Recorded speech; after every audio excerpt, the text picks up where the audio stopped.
I can't imagine any circumstance in which the Patriot Act would be used in the circumstances of parents complaining about their children, nor can I imagine a circumstance where they would be labeled as domestic terrorism. So that was in October, 7 months ago, under oath, and now an FBI whistleblower says that is not the case.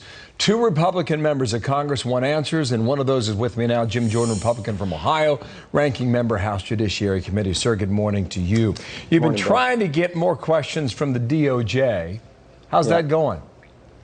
Well, they haven't been too forthcoming, but that's sort of the pattern with this Justice Department. But when the Attorney General made that statement last October, we had our doubts then, and now based on more than actually multiple whistleblowers who've come forward with over 24 instances where the threat tag designation was put on parents, put on moms and dads, and they were investigated. And we highlighted some of the big cases. We had this one case where it was simply a mom showing up at her school board meeting who happened to support the Second Amendment, and she was reported on the snitch line that the Justice Department, the Attorney General's memo had established.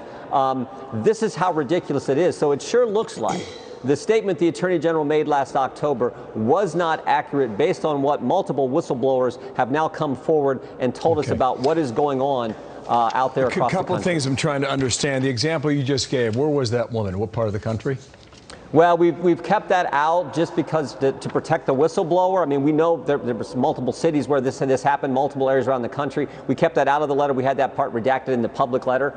But yeah, this was a mom who came forward. Another question then. What would the criteria be to put a threat tag on any mother or father who showed up at a school board meeting?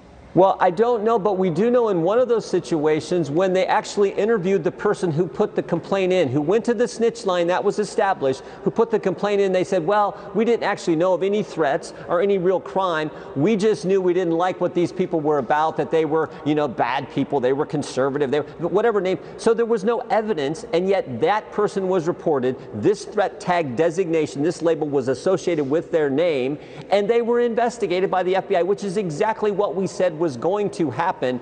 And the chilling impact, this is the big concern, because it's part of a bigger pattern. 2 weeks ago we learned about the Disinformation Governance Board. Now we know that what we had concerns about with school boards and parents, what the Attorney General's memo, that exactly played out that way. It's all designed, Bill, to chill First Amendment activity, to chill free speech. And that is the thing that concerns me more than anything else, because it played out just like we thought. Right. A couple of more things here.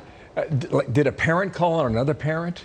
Did a teacher say, hey, I had a meeting with a mother or father last week and they're not happy, and they showed up in front of a microphone and they were, to use your word, snitched on?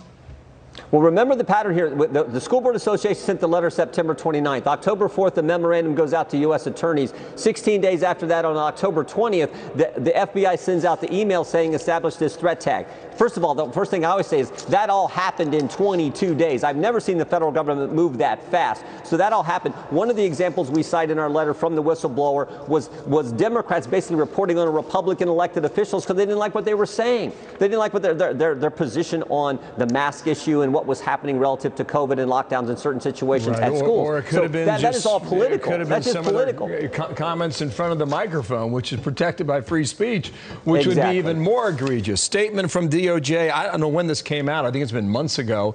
It said a tag is merely a statistical tool to track information for review and reporting. The creation of a threat tag in no way changes the long-standing requirements for opening an investigation, nor does it represent a shift in how the FBI prioritizes threats. So whenever you get answers, we're going to come back to that statement. Last question. If that's the case.